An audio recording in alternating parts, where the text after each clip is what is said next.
Bienvenue sur la chaîne Histoire du soir. Ici, nous explorons le passé pour vous aider à trouver le sommeil de manière sereine et enrichissante. N'oubliez pas de vous abonner et de donner un pouce en l'air dès maintenant, car à la fin de notre lecture, vous serez plongé dans un sommeil profond. Fermez les yeux, l'histoire commence dès maintenant. L'histoire de l'Europe médiévale commence avec un événement tragique, la chute de l'Empire romain d'Occident. Pendant des siècles, cet empire avait été le cœur de la civilisation, mais il s'éteignait lentement tout en perdant son pouvoir sur d'immenses territoires. Les guerres incessantes et les invasions barbares ont érodé ses forces, alors que les luttes internes et le changement perpétuel d'empereur ont anéanti l'ordre et la stabilité. Finalement, en 476, le dernier empereur romain d'Occident, le jeune Romulus Augustulus, a été renversé par Odoacre, chef des troupes barbares. Cela était considéré comme la conclusion définitive de l'Antiquité et le commencement d'une nouvelle ère dans l'histoire européenne, le Moyen Âge. Sur les terres de l'ancien et puissant empire romain, une série de nouveaux États, dirigés par des tribus germaniques, se formaient rapidement. Les Wisigoths se sont ainsi établis en Espagne, tandis que les Ostrogoths s'imposaient en Italie.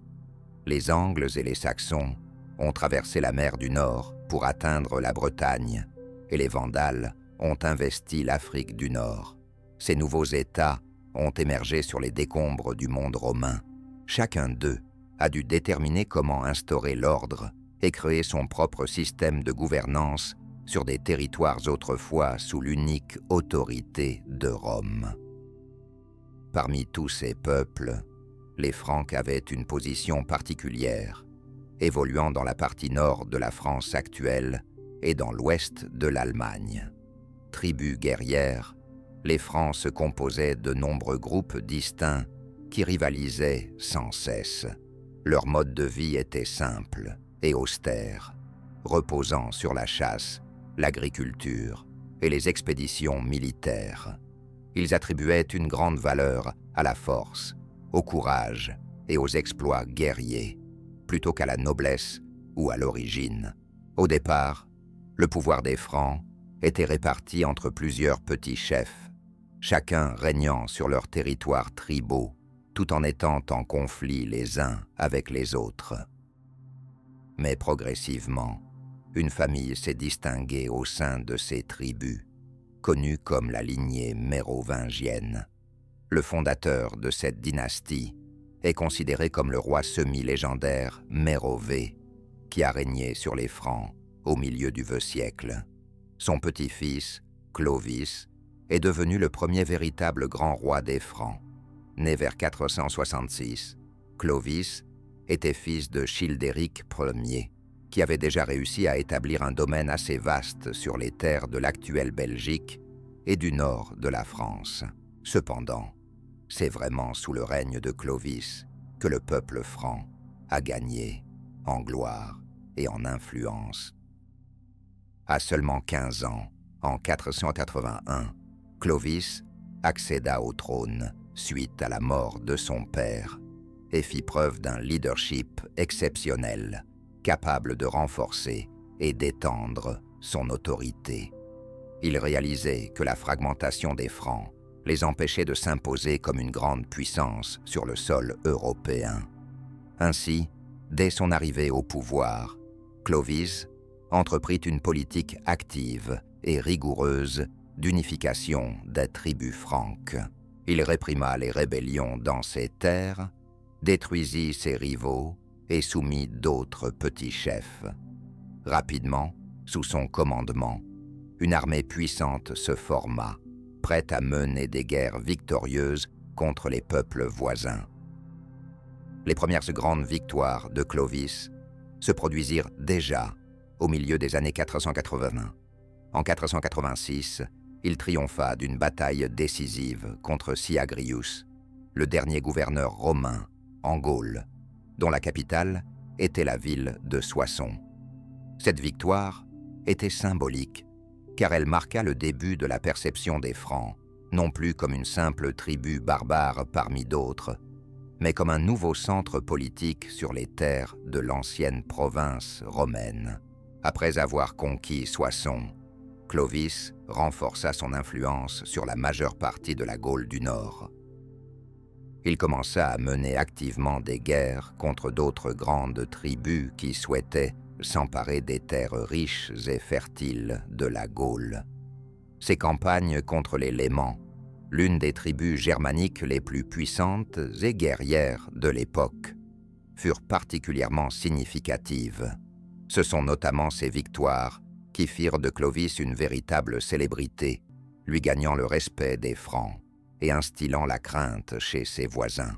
Clovis se révélait être non seulement un général talentueux, mais aussi un homme politique avisé. Il savait qu'il était impossible de conserver le pouvoir uniquement par la force. C'est pourquoi il commença à intégrer des éléments de l'organisation et du droit romain, tout en maintenant les coutumes et traditions germaniques.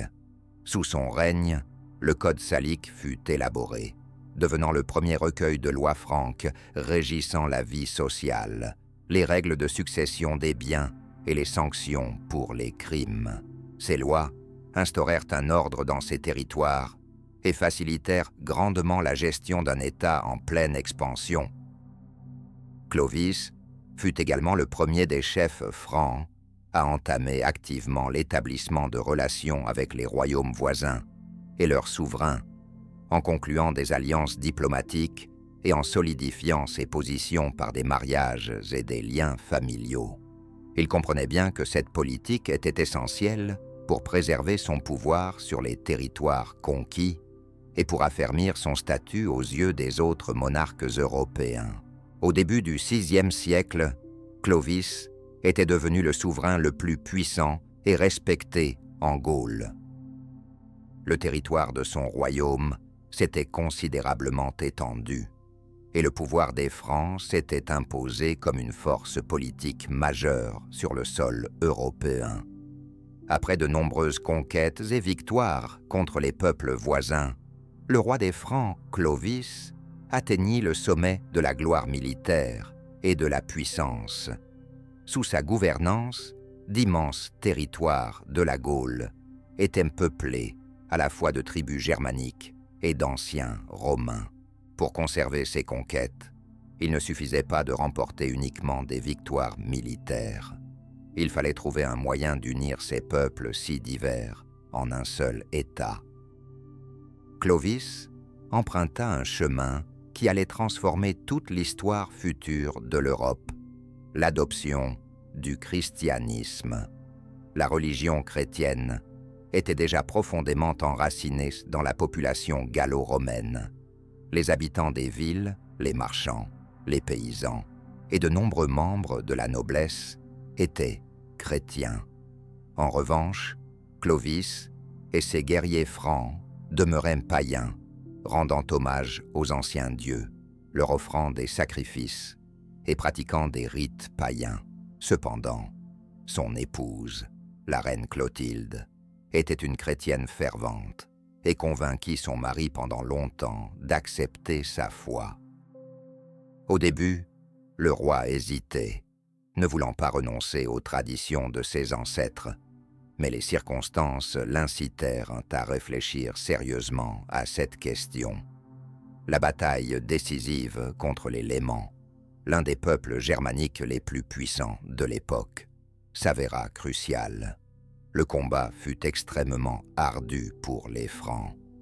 À un moment critique, alors que la défaite semblait inévitable, Clovis invoqua le dieu chrétien de sa femme Clotilde.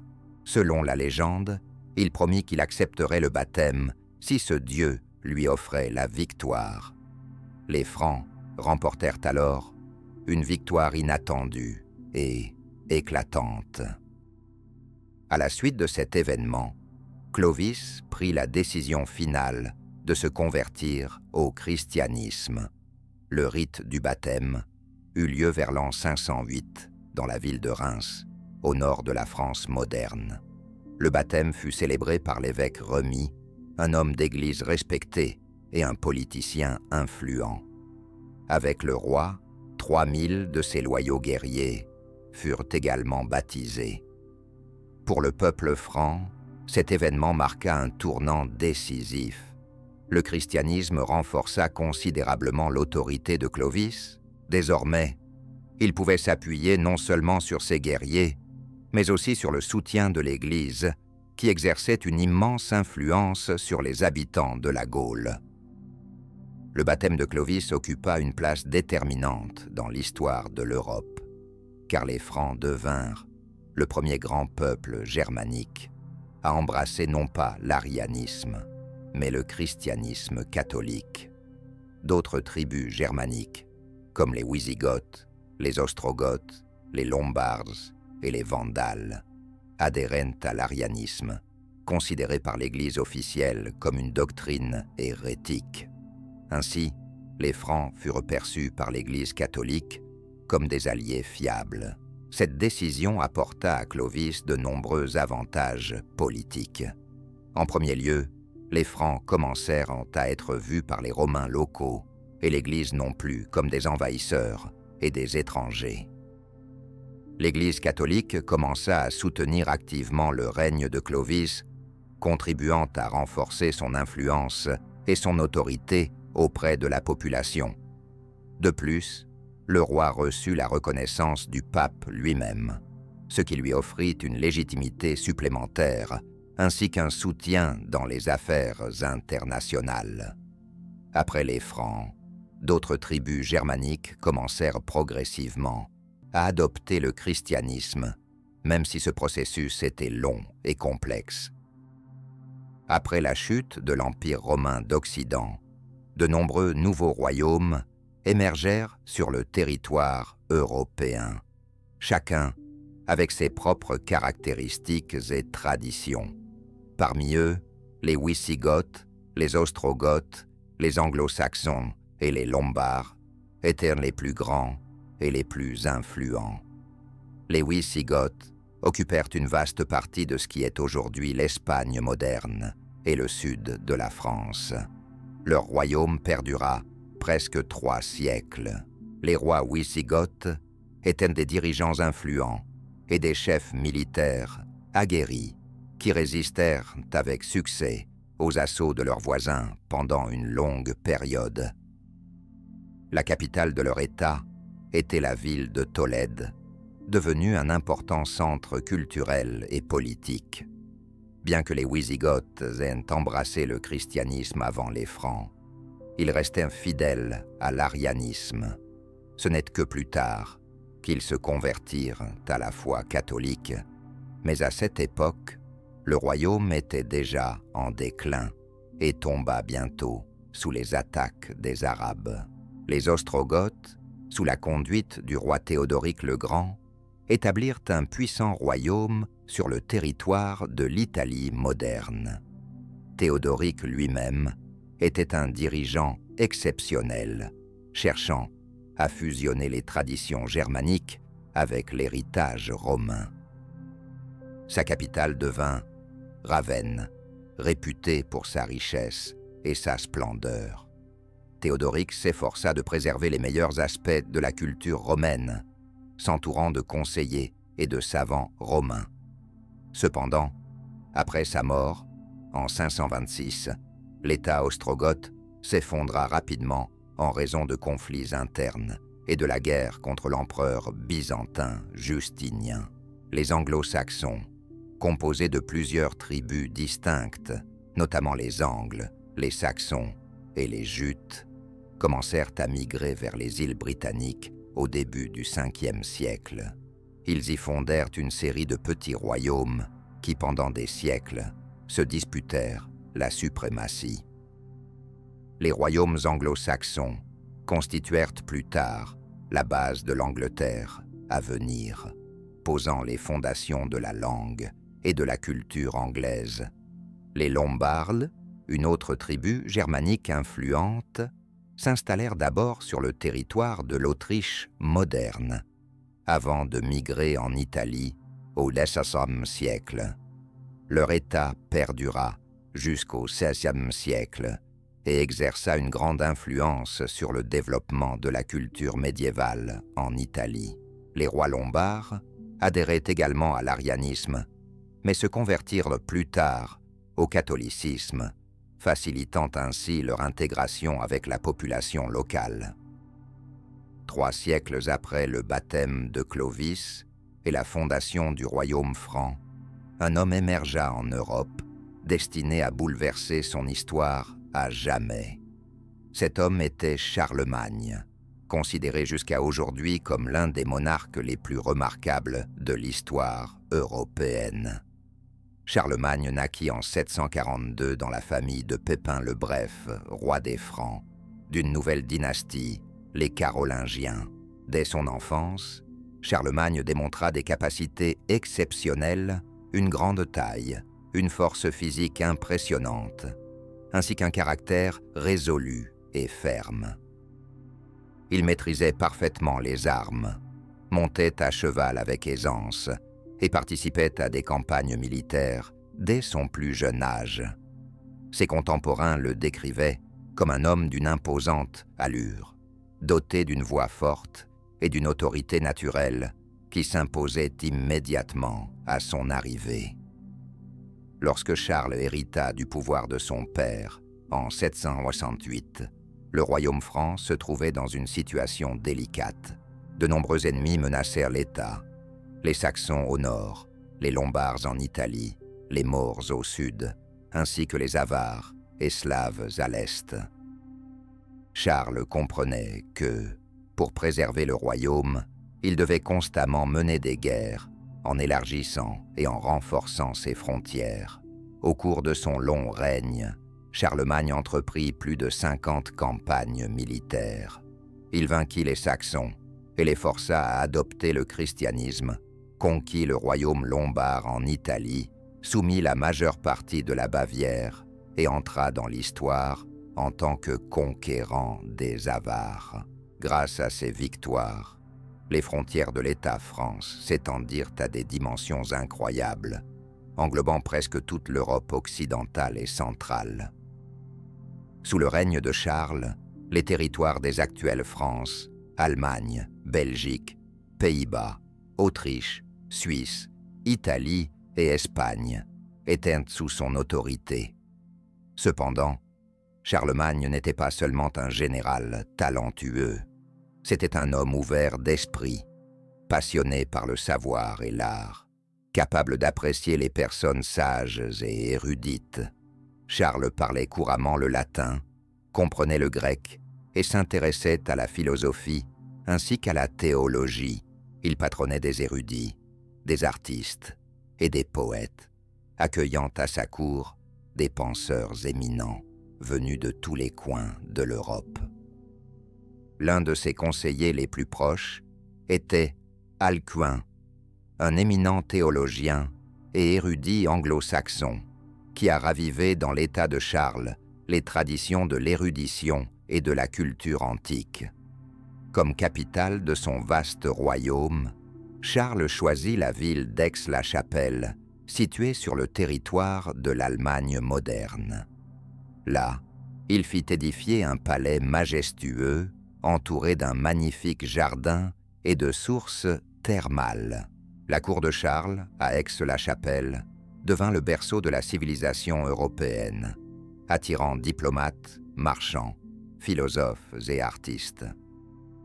Le roi organisait régulièrement de somptueux banquets, durant lesquels se tenaient d'importantes négociations politiques et des décisions cruciales étaient prises. La vie quotidienne à la cour de Charles était régie par des règles strictes et un emploi du temps bien défini. Chaque jour, le roi se levait à l'aube pour participer à la prière du matin. Après quoi, il recevait ses ministres afin de discuter des affaires de l'État en cours. Ensuite, il partait à la chasse, l'une de ses activités préférées. Les soirées se déroulaient généralement dans une atmosphère solennelle, réunissant des centaines de courtisans et de nombreux invités venus d'autres pays autour de la table du festin. Lors des repas, des extraits d'œuvres antiques et des écrits d'auteurs contemporains étaient lus. L'apogée du pouvoir et de la reconnaissance de Charles fut son couronnement en 800 à Rome par le pape Léon III. Cet événement historique est considéré comme le début d'un nouvel empire européen destiné à restaurer la grandeur de la Rome antique. Selon les chroniques, Charles n'était pas informé à l'avance de l'intention du pape de le couronner. Au moment où la couronne lui fut posée, il ressentit une sincère surprise et un certain embarras. Néanmoins, cet événement symbolisait l'unité de l'Europe sous le pouvoir d'un seul monarque et marquait une étape majeure dans l'histoire du continent. Le pape couronna Charles le jour de Noël, le 25 décembre, dans l'ancienne basilique Saint-Pierre à Rome. Cet acte avait une double signification. Il désignait Charles comme le successeur des empereurs romains, tout en soulignant son rôle de protecteur de l'Église catholique. Dorénavant, le pouvoir de Charles était sanctifié par l'Église, et il était perçu non seulement comme le souverain des Francs, mais aussi comme le dirigeant légitime de tout le monde chrétien. L'empire de Charlemagne ne dura pas longtemps après sa mort. Il se fragmenta en plusieurs royaumes distincts qui devinrent les précurseurs des États modernes d'Europe. Néanmoins, l'influence de Charles fut si profonde qu'il resta à jamais l'un des principaux symboles de l'Europe médiévale. Son image inspira de nombreux monarques au fil des siècles suivants, et son époque devint un modèle de la façon dont un dirigeant fort et sage peut unir de vastes territoires, établir un système de gouvernance efficace et insuffler une nouvelle vitalité à la culture et à l'érudition européenne. Ainsi, Charlemagne n'était pas seulement un grand conquérant et un général. Il s'est montré être un homme d'État exceptionnel, un réformateur et un mécène des arts et des sciences. Son époque fut une période prospère du Moyen Âge, lorsque l'Europe fit un pas décisif vers l'unité, la prospérité et le renouveau culturel, ce qui lui valut le titre honorifique de « Père de l'Europe ». La mort de Charlemagne en 814 marqua un tournant dans l'histoire de l'Europe. Son immense empire, s'étendant de l'Espagne à l'Allemagne et de l'Italie aux côtes de la mer du Nord, se retrouva bientôt entre les mains de dirigeants moins talentueux et ambitieux. Ses héritiers ne réussirent pas à maintenir des territoires aussi vastes, et l'unité, si difficilement acquise par Charles, commença à s'effriter rapidement. Déjà sous le règne du fils de Charles, Louis le Pieux, l'empire commença à se fissurer. Louis était un souverain faible, souvent indécis dans ses décisions, dépendant de ses conseillers et influencé par le clergé. Sous son règne, une lutte éclata entre ses fils, chacun cherchant à obtenir la plus grande part de l'héritage. Les disputes au sein de la famille de l'empereur entraînèrent des guerres civiles et des conflits qui épuisèrent les forces de l'État. L'année 843 marqua la dissolution définitive de l'empire de Charlemagne. C'est à cette époque que le célèbre traité de Verdun fut signé dans la ville de Verdun, divisant les territoires de l'ancien empire entre les trois petits-fils de Charlemagne. Louis le Germanique reçut les terres à l'est du Rhin, qui allaient former la base de la future Allemagne. Charles le Chauve devint le souverain des territoires occidentaux, qui allaient par la suite devenir la France. Les terres médianes, comprenant l'Italie, les Pays-Bas et une partie du territoire de la France moderne, furent attribuées à Lothaire Ier, l'aîné des petits-fils de Charles, qui conserva le titre impérial. Ainsi, l'immense empire de Charlemagne fut définitivement partagé en 3 États distincts. Après le traité de Verdun, une période de fragmentation politique débuta. Les nouveaux royaumes durent rapidement faire face à de sérieux problèmes. Les féodaux locaux cherchaient à renforcer leur pouvoir et à obtenir leur indépendance vis-à-vis de faibles dirigeants centraux. Le système de gouvernance établi par Charlemagne s'effondra. Les puissants ducs, comtes et barons prirent conscience de leurs forces et commencèrent à établir des principautés indépendantes et des fiefs. Le pouvoir central s'affaiblit, laissant place à de nombreux conflits locaux qui devinrent une caractéristique majeure du Moyen Âge. C'est durant cette période que de nouvelles dynasties régnantes commencèrent à se former, jouant un rôle crucial dans le développement ultérieur de l'Europe. L'une d'elles fut la dynastie capétienne en France. Son fondateur, Hugues Capet, fut élu roi en 987. Les Capétiens contrôlaient initialement un petit territoire autour de Paris.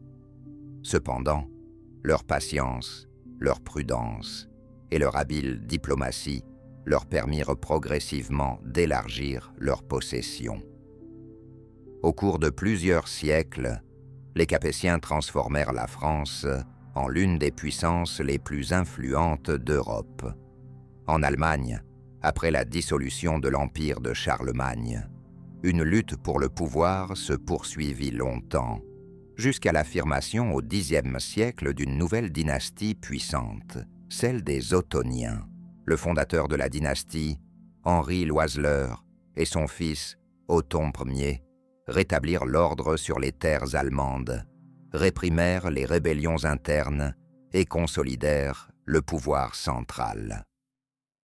En 962, Othon fut couronné par le pape comme le nouvel empereur, ravivant la tradition du titre impérial en Europe et fondant le Saint-Empire romain de la nation germanique qui perdura jusqu'au début du Xe siècle.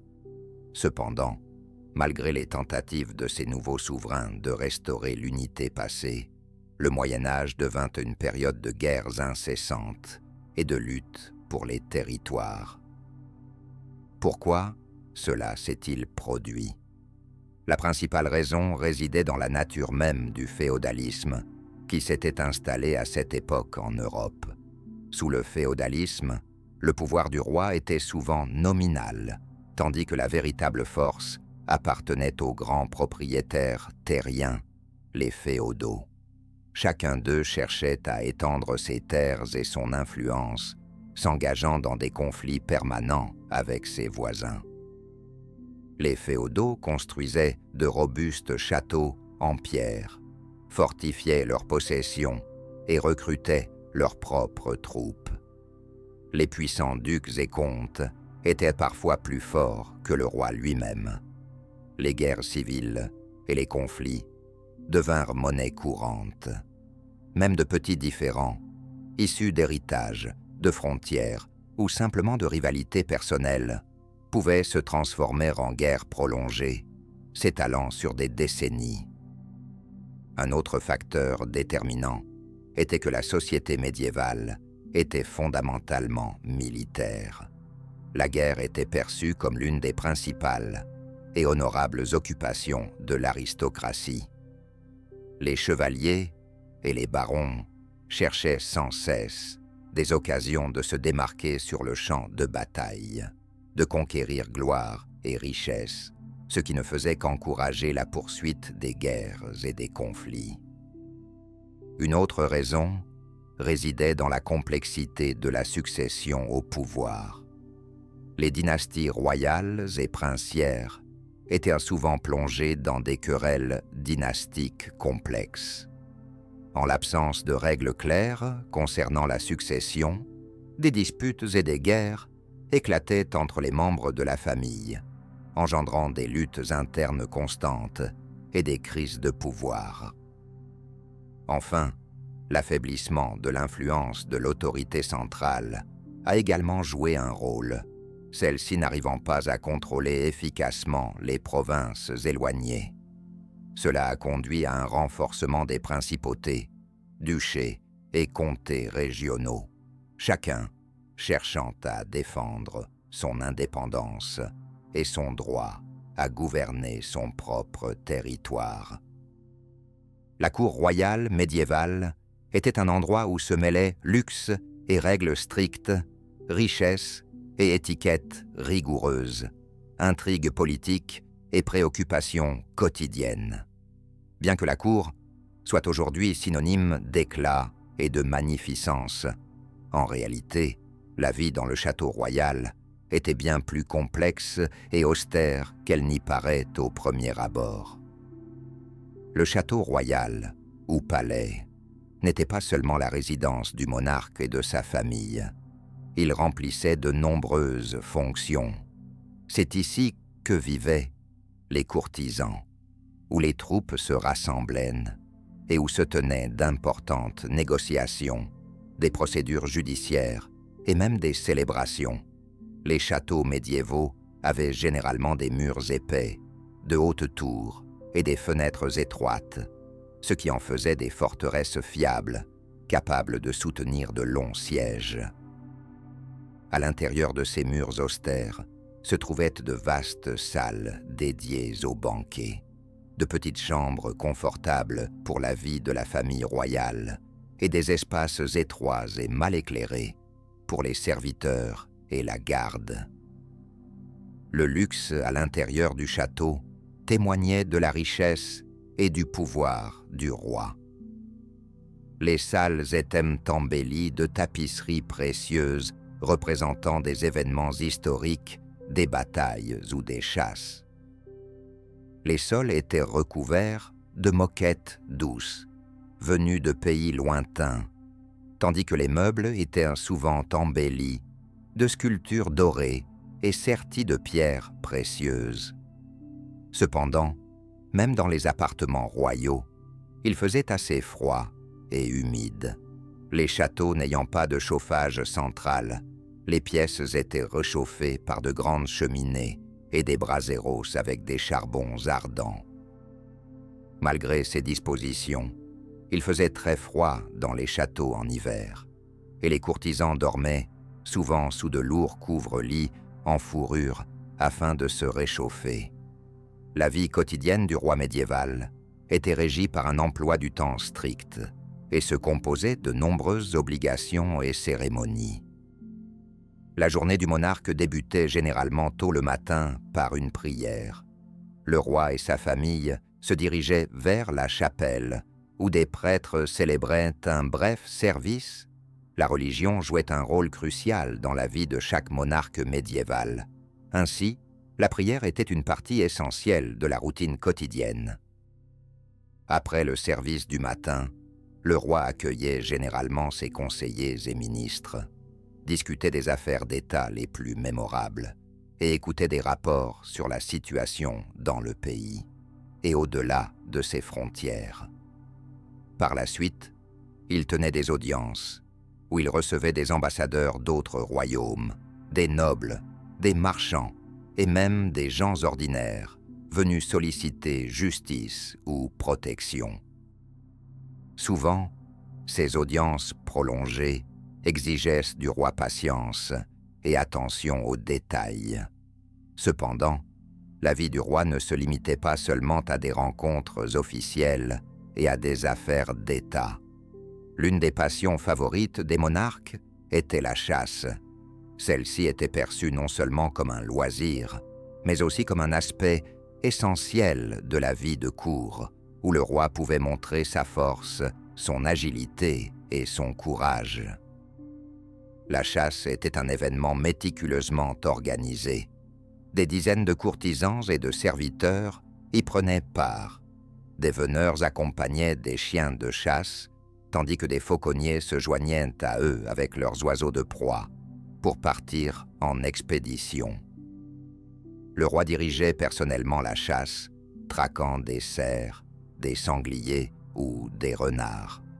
Souvent, après une chasse fructueuse, un grand festin était organisé où l'on servait de la viande fraîchement préparée, des animaux abattus.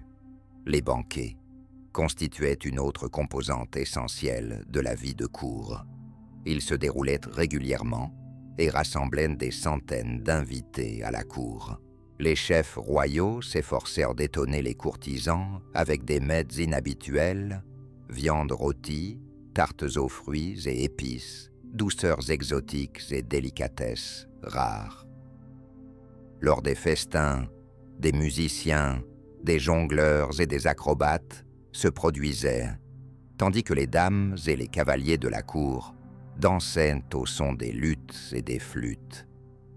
Toutefois, la vie de cour ne se limitait pas à un simple divertissement.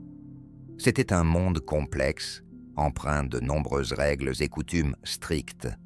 Le protocole de cour médiéval fascinait par sa rigueur et ses multiples subtilités. Les règles régissaient littéralement chaque mouvement du courtisan.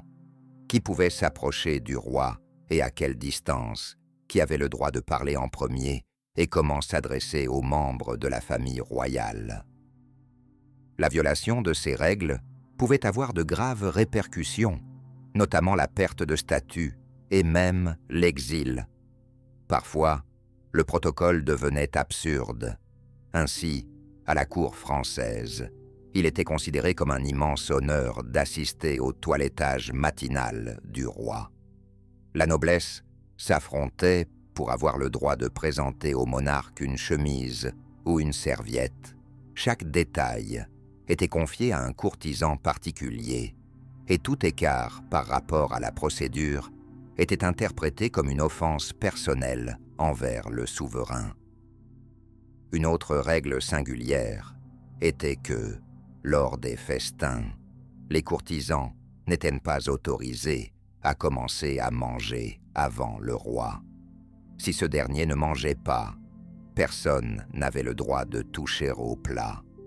De ce fait, les festins se transformaient parfois en véritables épreuves de patience, surtout si le roi était occupé à discuter ou traînait à s'asseoir. Le protocole strict de la cour se mêlait à des intrigues et des rivalités permanentes. Sous l'éclat extérieur se masquait une lutte pour l'influence, la richesse et le pouvoir. Les courtisans ourdissaient sans cesse des intrigues les uns contre les autres, cherchant à consolider leur propre position et à se rapprocher du roi. Ainsi, la vie à la cour exigeait non seulement une connaissance du protocole, mais aussi de la prudence, de la diplomatie et même de la ruse. Nous allons désormais plonger plus en profondeur dans l'histoire des grandes dynasties du Moyen-Âge. Ces familles ont dirigé des États pendant des siècles, façonné le visage de l'Europe et déterminé le destin de millions de personnes. Leurs représentants sont devenus les héros de légendes et d'histoires, inspirant chroniqueurs et écrivains.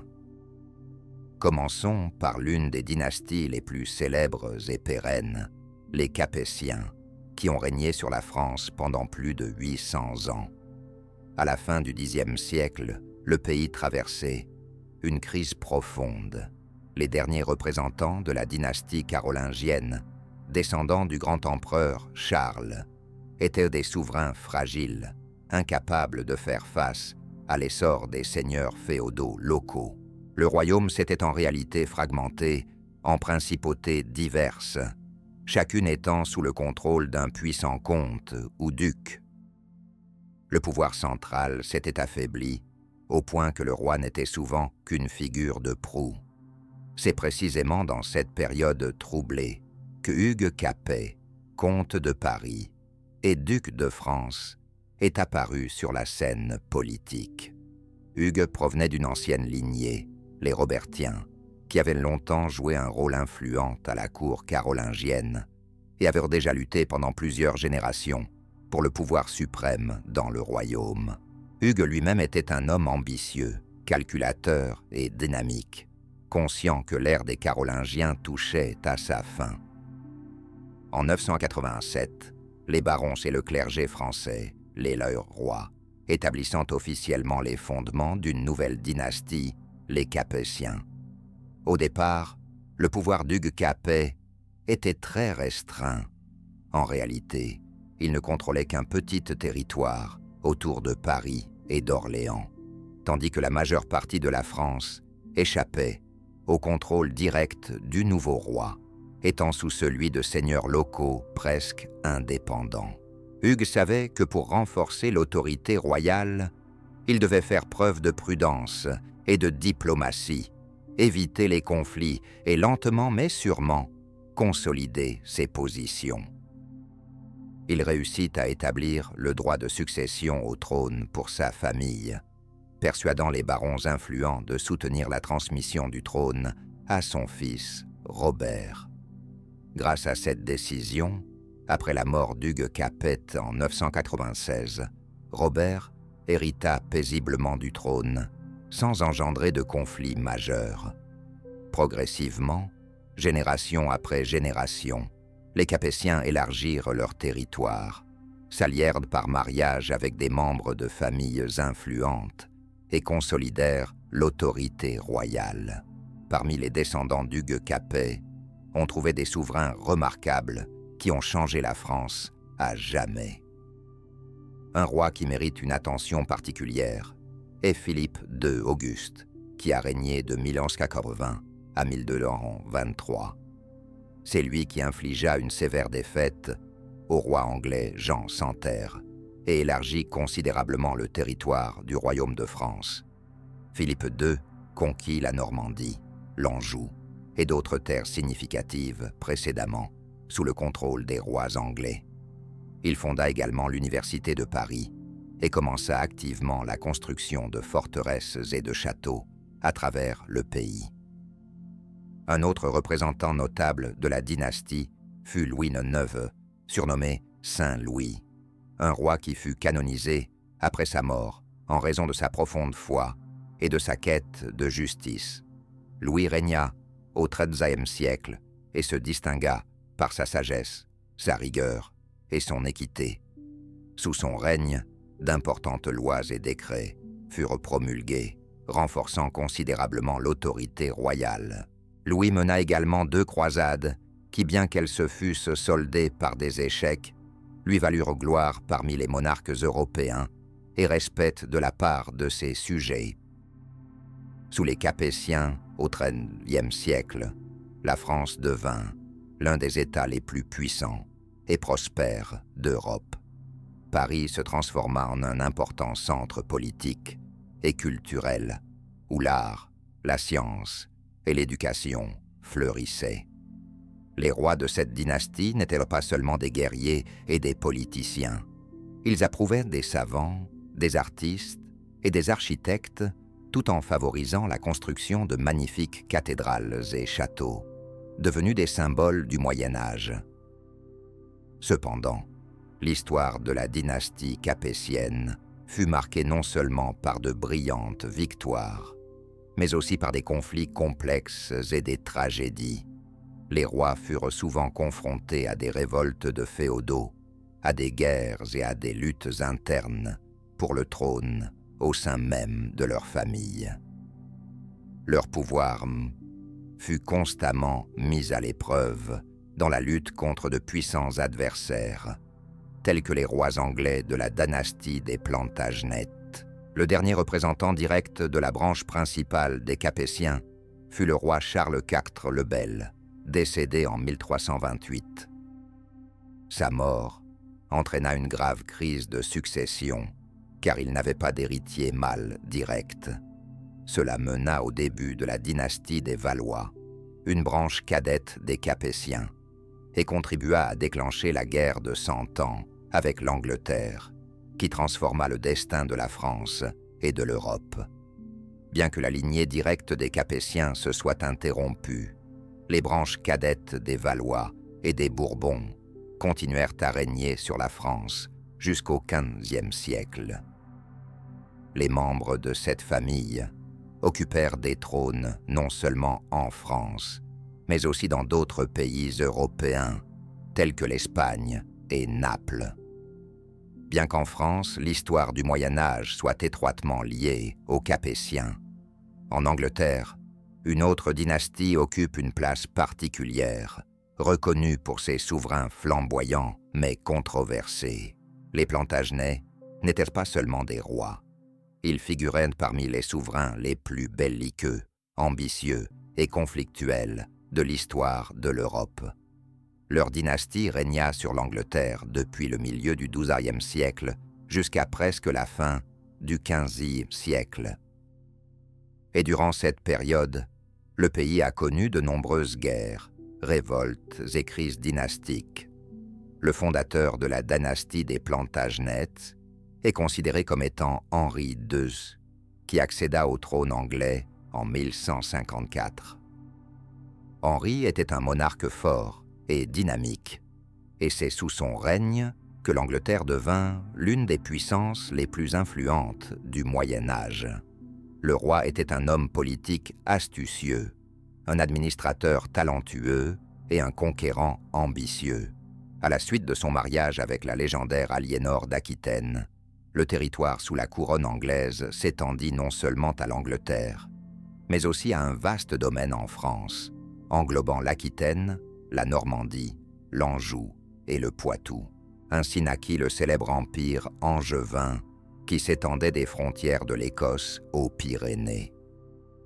Cependant, Henri II est entré dans l'histoire non seulement en tant que grand conquérant, mais aussi en tant qu'acteur d'un des conflits les plus dramatiques de l'Angleterre médiévale. Il s'agit de sa célèbre querelle avec Thomas Becket, archevêque de Cantorbéry.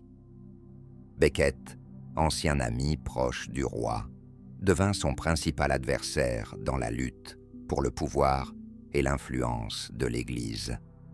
Le conflit se termina tragiquement.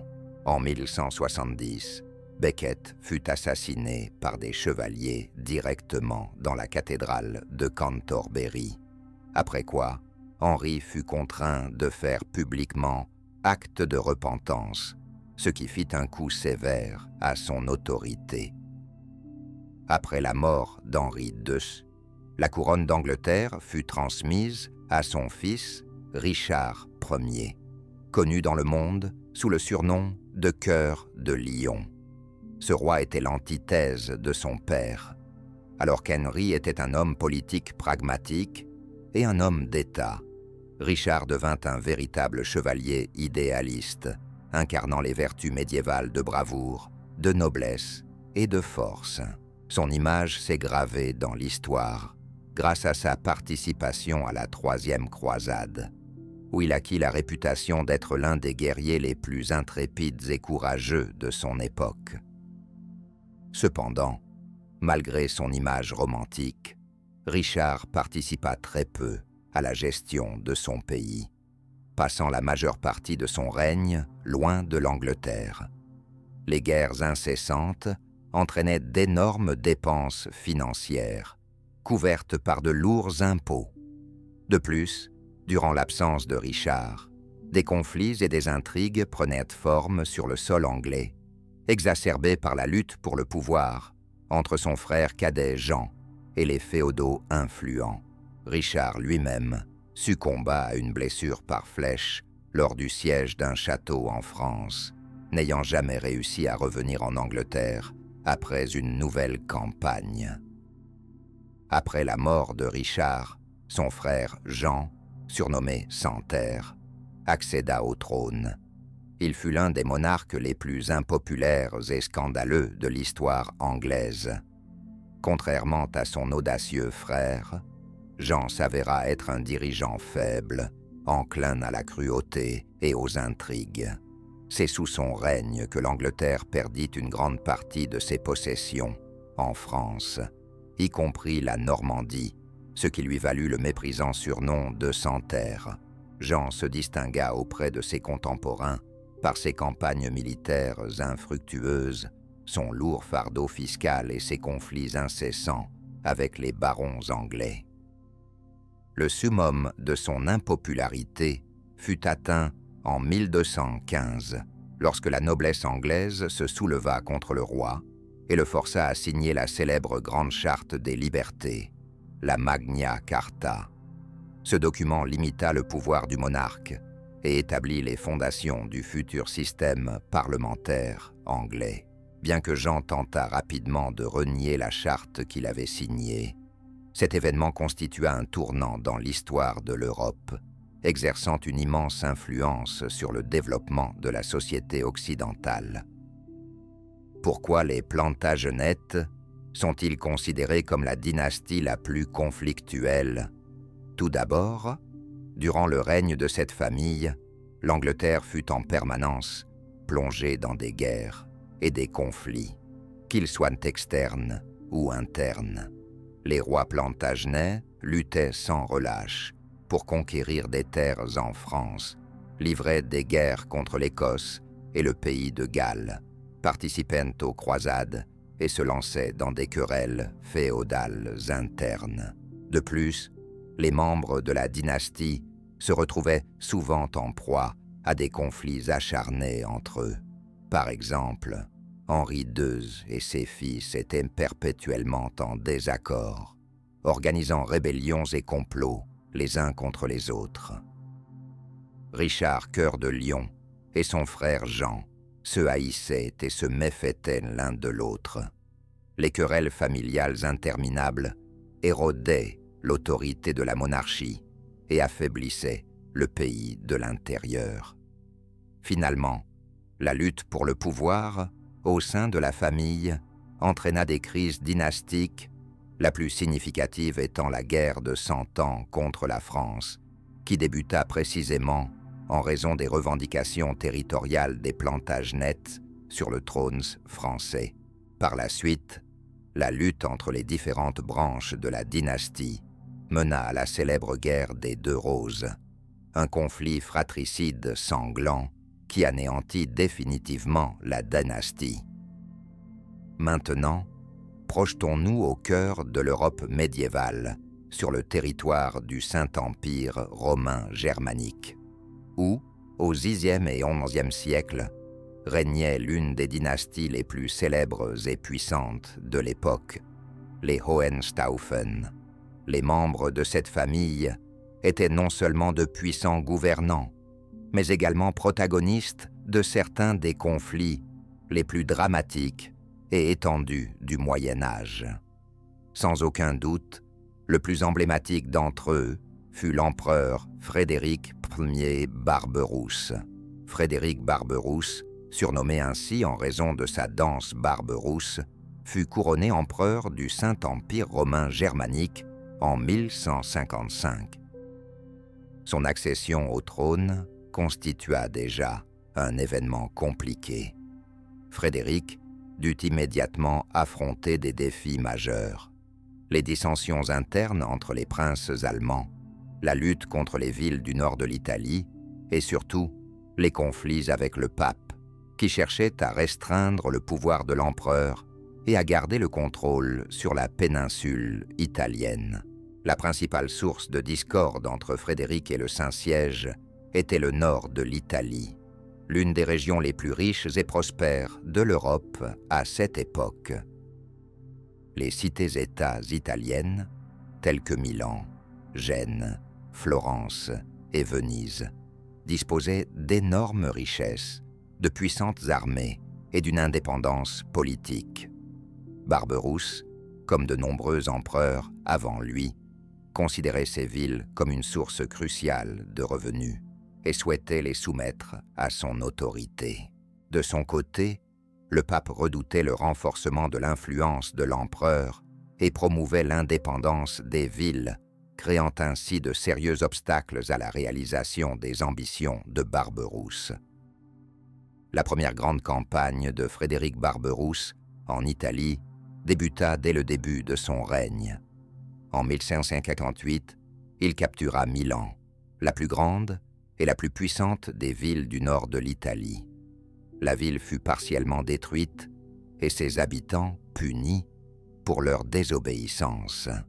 Cette action avait pour but de démontrer la force de l'empereur et d'amener les autres villes à reconnaître son autorité suprême.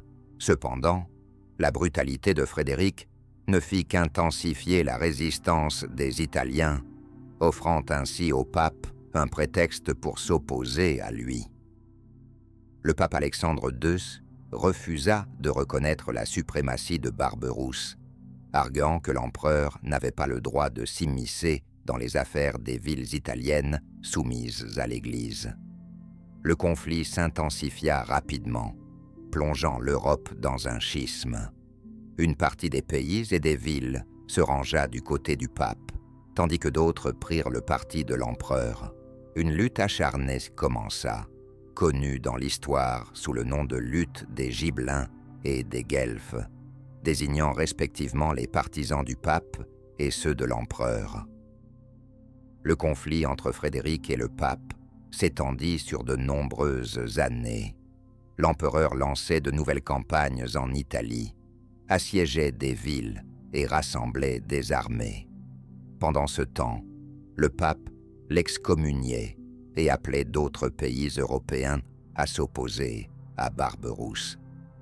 Le point culminant de ce conflit survint en 1176, lorsque les troupes de Frédéric furent défaites par les forces unies des villes italiennes lors de la bataille de Legnano. Cette défaite contraignit l'empereur à se réconcilier avec le pape Alexandre II et les villes du nord de l'Italie. En 1177, Frédéric Barberousse rencontra le pape à Venise, où un traité de paix fut signé. L'empereur fut obligé de reconnaître l'indépendance des villes italiennes et l'autorité spirituelle suprême du pape. Malgré cela, Frédéric maintint une influence formelle en Italie et conforta sa position en tant que l'un des monarques les plus puissants d'Europe. Outre les conflits avec le pape et les villes italiennes, Frédéric Barberousse fut également un participant actif de la Troisième Croisade.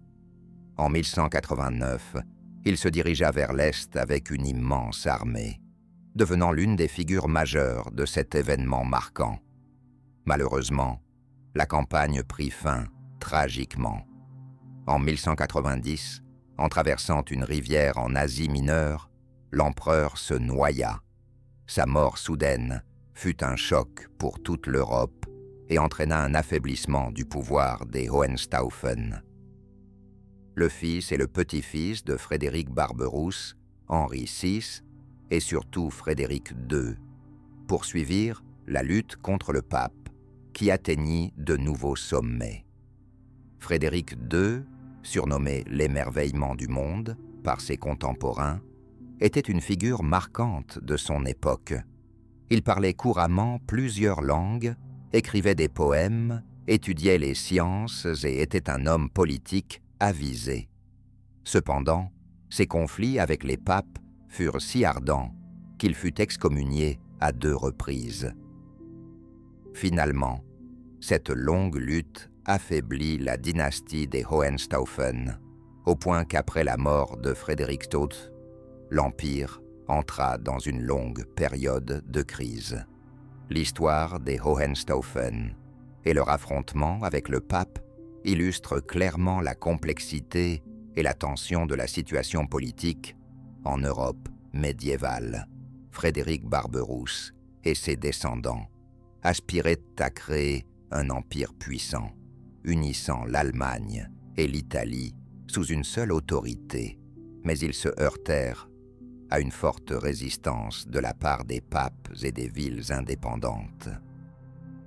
Ce conflit établit les fondations d'une longue période de fragmentation et de guerres en Europe, et il demeure l'un des épisodes les plus marquants et dramatiques du Moyen Âge. Au-delà, tournons-nous vers un sujet important et captivant, le rôle du roi médiéval en tant que chef militaire. Les souverains de cette époque n'étaient pas uniquement des diplomates et des politiciens.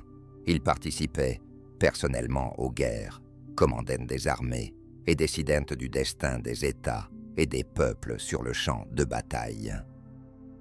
Un des exemples les plus marquants de ce type de souverain fut le duc de Normandie, Guillaume, connu dans l'histoire sous le nom de Conquérant. Guillaume naquit vers 1028 en Normandie, une région située au nord de la France moderne, fils illégitime du duc normand, Robert le Diable, et d'une humble femme de Falaise nommée Herleva. Il dépassa cette origine modeste en recevant une bonne éducation et en gagnant rapidement le respect de la noblesse grâce à sa force, sa détermination et ses compétences militaires. À seulement 8 ans, Guillaume devint duc de Normandie. Cependant, ses premières années de règne furent délicates. Il se voyait constamment menacé par des complots orchestrés par des barons mécontents, qui le considéraient comme un souverain faible. Le jeune duc dut lutter sans relâche pour sa survie, et c'est dans ces circonstances difficiles que se développèrent son caractère inflexible, sa fermeté et même sa cruauté, qui devinrent plus tard ses traits caractéristiques. Au milieu du XIe siècle, Guillaume transformait la Normandie en l'une des principautés les plus puissantes d'Europe occidentale. Il constitua une armée solide, s'appuyant sur des chevaliers normands, expérimentés et fidèles. Guillaume était convaincu qu'il pouvait accomplir bien plus que simplement régner sur la petite Normandie. L'opportunité de conquérir de nouvelles terres se présenta à lui à la mort du roi anglais, Édouard le Confesseur, en 1066. Le trône anglais fut occupé par le puissant comte Harold Godwinson, ce qui suscita l'indignation de Guillaume, qui se considérait comme le véritable héritier de la couronne anglaise. D'après les chroniques, Harold avait précédemment prêté serment à Guillaume sur des reliques sacrées, s'engageant à soutenir son droit au trône. La rupture de ce serment devint un prétexte commode pour justifier l'invasion. Guillaume rassembla une grande armée composée de chevaliers normands, d'archers et d'infanterie, et à l'automne 1066, il traversa la Manche, débarquant dans le sud de l'Angleterre. Harold, qui venait de repousser l'invasion norvégienne dans le nord du pays, dut se déplacer rapidement vers le sud pour faire face à une nouvelle menace. Les armées des deux adversaires s'affrontèrent le 14 octobre 1066, près de la petite ville de Hastings, sur la côte sud de l'Angleterre. Cette bataille restera gravée dans l'histoire comme l'une des plus cruciales et dramatiques des conflits médiévaux en Europe. Les Anglais occupèrent une position stratégique sur la colline de Senlac, y élevant un puissant rempart en forme de bouclier. Les Normands, quant à eux, furent contraints d'attaquer en montant la colline, ce qui compliquait considérablement la tâche de Guillaume. Toutefois, le duc était un habile stratège militaire et comprit vite comment exploiter tactique et psychologie du combat pour atteindre la victoire. Dans un premier temps, la cavalerie normande et les archers tentèrent de percer les lignes anglaises, mais leurs premières attaques échouèrent. Guillaume opta alors pour la ruse. Il ordonna à ses guerriers de reculer, feignant une fuite pour attirer les anglo-saxons hors de leur position. Les soldats anglais tombèrent dans le piège et se lancèrent à la poursuite de l'ennemi en bas de la pente. À ce moment-là, les Normands se retournèrent et exécutèrent une contre-attaque, encerclant rapidement les poursuivants et les anéantissant. La bataille se poursuivit jusqu'au crépuscule. Les Anglo-Saxons défendirent vaillamment leur roi, mais peu à peu, la fatigue et les lourdes pertes commencèrent à peser sur leurs forces. Le coup fatal fut la mort d'Harold, survenue en soirée. Il fut tué par une flèche qui lui transperça l'œil, un événement immortalisé sur la célèbre tapisserie de Bayeux. Avec la disparition d'Harold, la résistance des Anglais s'effondra et les Normands remportèrent une victoire écrasante. La victoire de Hastings transforma radicalement le cours de l'histoire anglaise. Quelques semaines plus tard, Guillaume entra à Londres et fut couronné roi d'Angleterre. À partir de ce moment, Il fut connu sous le nom de Guillaume le Conquérant. Son règne entraîna de profonds changements dans la société et la culture anglaise. Les nouvelles institutions normandes altérèrent la langue, la législation, l'architecture et même les traditions quotidiennes des Anglais. Cependant, malgré sa victoire, les premières années du règne de Guillaume furent tumultueuses, marquées par des révoltes et des conflits incessants. Les Anglo-Saxons peinèrent à accepter la domination normande, et le roi dut agir avec fermeté et sans pitié pour écraser toute tentative de résistance. Il fit construire de nombreux châteaux et forteresses qui devinrent des symboles de la domination normande en Angleterre. Guillaume le Conquérant entra également dans l'histoire grâce au célèbre recensement de la population et des biens d'Angleterre, connu sous le nom de Livre du Jugement dernier. Réalisé en 1086, ce recensement permit au roi de mieux contrôler ses possessions, les impôts, et de savoir qui parmi ses sujets possédait quoi. La bataille de Hastings et la victoire de Guillaume le Conquérant illustrèrent parfaitement l'importance du rôle du roi médiéval comme chef militaire et leader de guerre. Maintenant, évoquons l'homme qui devint l'un des rois français les plus marquants du Moyen Âge et qui parvint à inverser le cours de l'histoire européenne. Il s'agit de Philippe II Auguste. C'est à lui qu'incombe le mérite d'avoir transformé la France d'un royaume fragmenté et affaibli par des conflits internes en la puissance européenne la plus puissante de son époque. Philippe naquit en 1165 et devint roi à l'âge de 15 ans, après la mort de son père, Louis VI. Il hérita d'une situation politique délicate. La majeure partie de la France était alors sous le contrôle de la puissante couronne anglaise, qui détenait des territoires aussi significatifs que la Normandie, l'Anjou et l'Aquitaine. Au cours des premières années de son règne, Philippe dut faire preuve de prudence et de tact, consolidant son propre pouvoir, tout en évitant les confrontations directes avec des voisins influents. Cependant, peu à peu, le jeune roi se révéla être un homme politique résolu et ambitieux. Il comprenait que pour renforcer la France, il fallait récupérer les territoires conquis par les Anglais et consolider l'autorité de la couronne française sur le sol national. La première étape fut la reconquête de la Normandie et de l'Anjou, au détriment du roi anglais Jean sans Terre, au début du XIIe siècle. Cela modifia déjà l'équilibre des forces, faisant de Philippe le souverain le plus puissant du continent et sapant sérieusement les positions de l'Angleterre en France. Toutefois, la principale épreuve pour Philippe II survint en 1214. Le roi anglais Jean sans Terre, cherchant à regagner les territoires perdus, forma une puissante coalition contre la France. Elle regroupait non seulement l'Angleterre, mais aussi l'empereur du Saint-Empire romain germanique, Othon Ier, le comte de Flandre, Ferrand, ainsi que plusieurs autres féodaux influents. Leur objectif commun était l'anéantissement total du royaume français, consolidé et le partage de ses terres.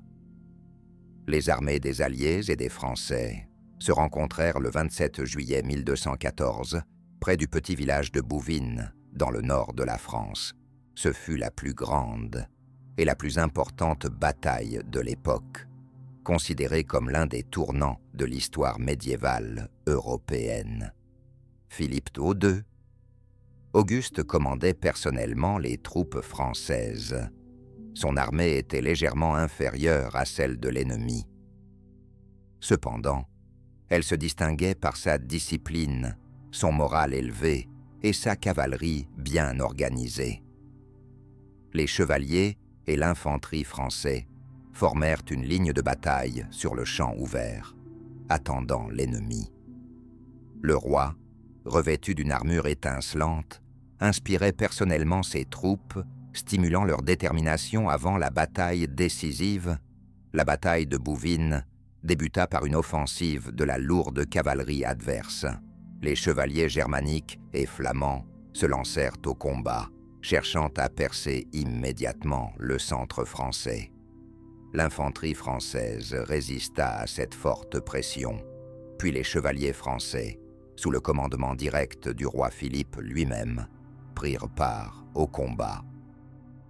La bataille fut acharnée et sanglante. Le roi se trouva plusieurs fois au cœur de l'action, montrant l'exemple en matière de bravoure et de détermination à ses soldats. L'un des moments décisifs de la bataille fut l'attaque des chevaliers français contre l'empereur Othon IV. Ce dernier fut jeté de son cheval et ses troupes, constatant la chute de leur leader, commencèrent à battre en retraite.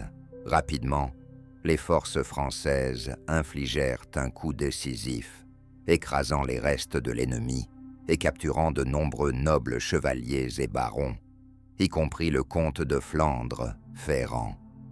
La victoire des Français fut totale et incontestable. Cette bataille devint l'une des victoires les plus marquantes de l'armée française dans l'histoire du Moyen Âge. Elle confirma définitivement le pouvoir de Philippe II le Décolleux le 2 août et lui permit de devenir le principal arbitre de la politique européenne. Les conséquences de la bataille furent majeures et ressenties à travers toute l'Europe. Le roi anglais Jean sans Terre, ayant subi une défaite, fut contraint d'abandonner ses tentatives de reprendre les territoires français et se concentra sur les affaires intérieures, ce qui le mena à signer la célèbre Grande Charte un an plus tard. La bataille de Bouvines affaiblit gravement les positions de l'empereur germanique Othon Ier, entraînant la perte de son titre impérial et de son pouvoir politique.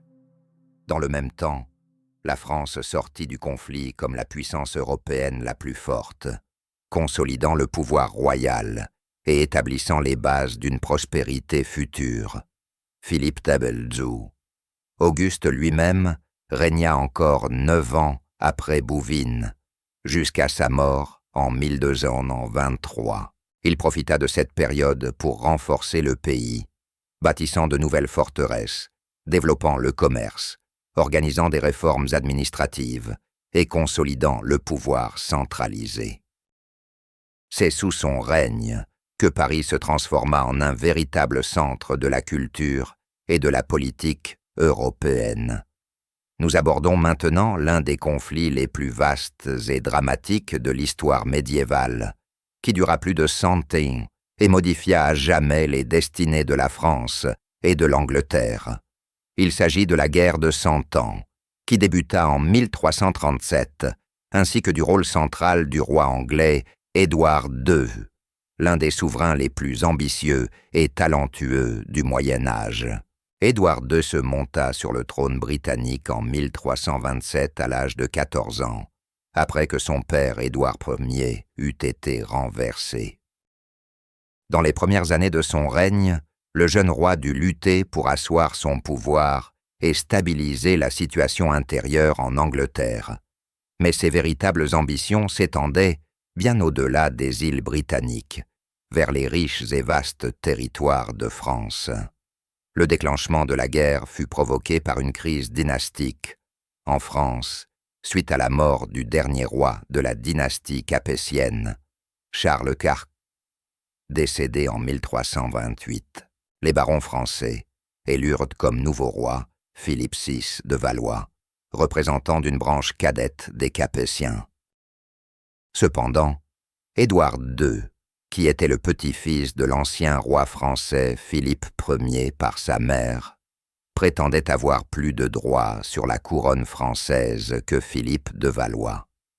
Cette revendication devint un prétexte idéal pour le déclenchement de la guerre, fondée sur les ambitions économiques et politiques de l'Angleterre en France.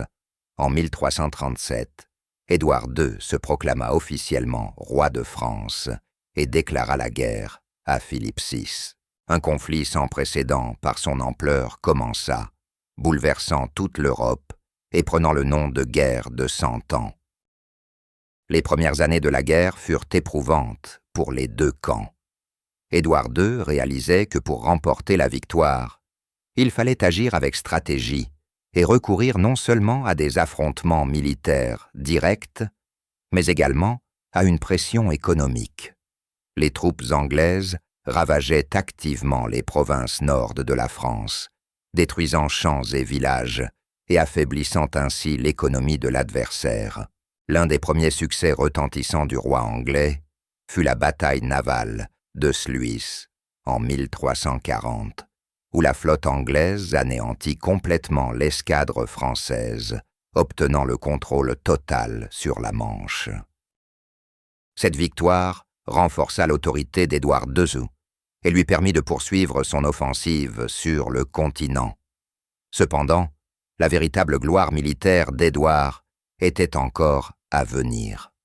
En 1346, le roi débarqua en France et remporta une éclatante victoire à Crécy. Cette bataille fut une véritable catastrophe pour les Français et l'une des plus éminentes pages de l'histoire de l'art militaire anglais.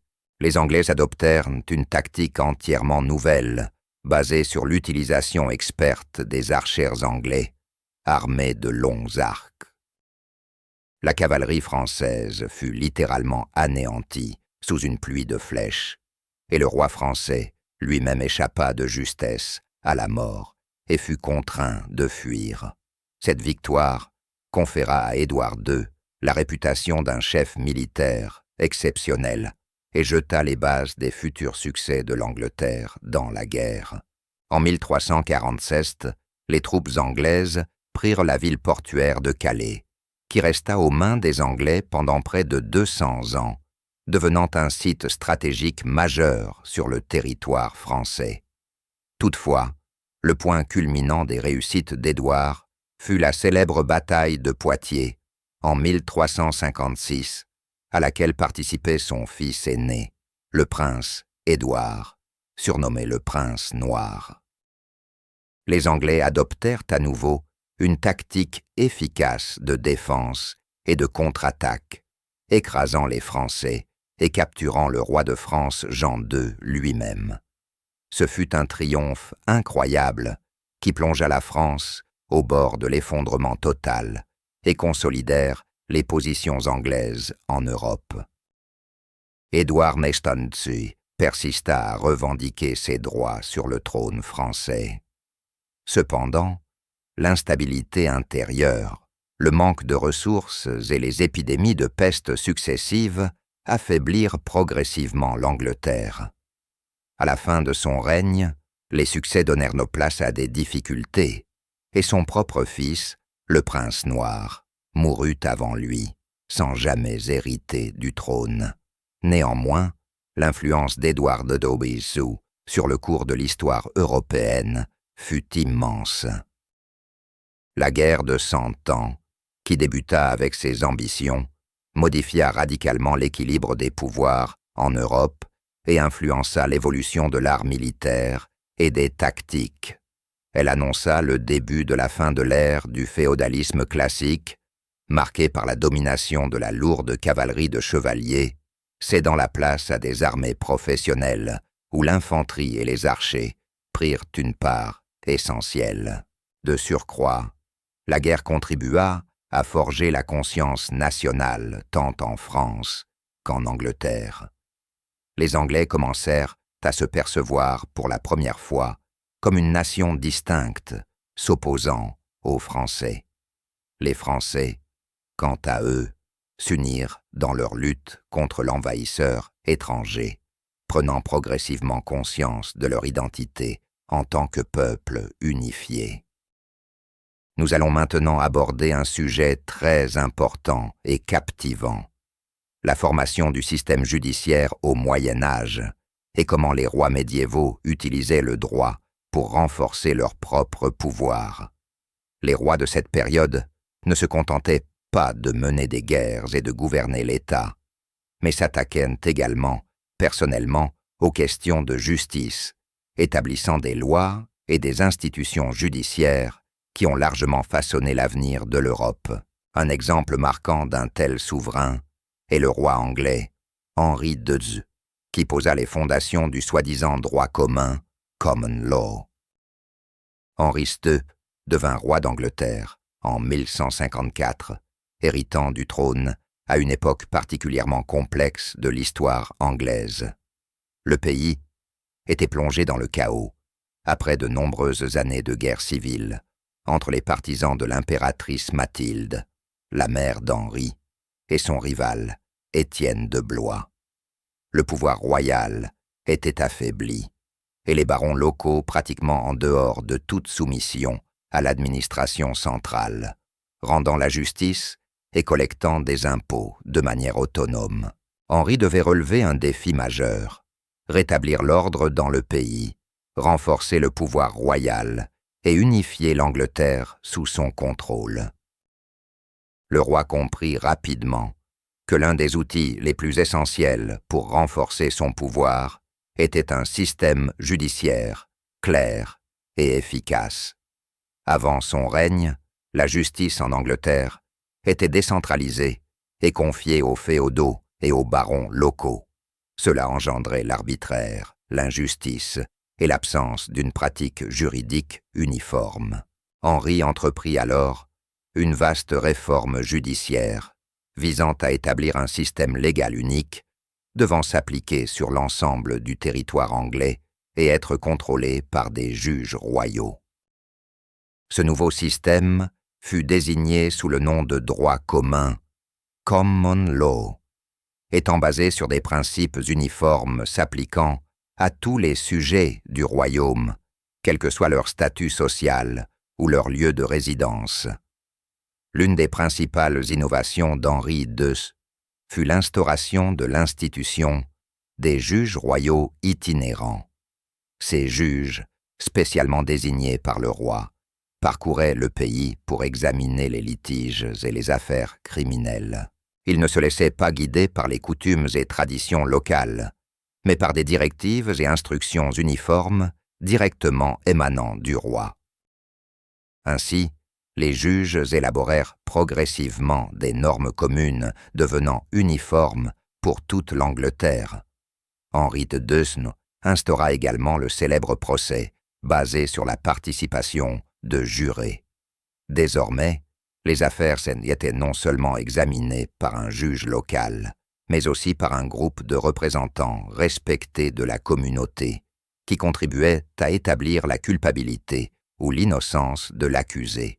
Cette pratique devint une composante essentielle de la justice anglaise et reste un élément clé du système judiciaire en Angleterre jusqu'à aujourd'hui.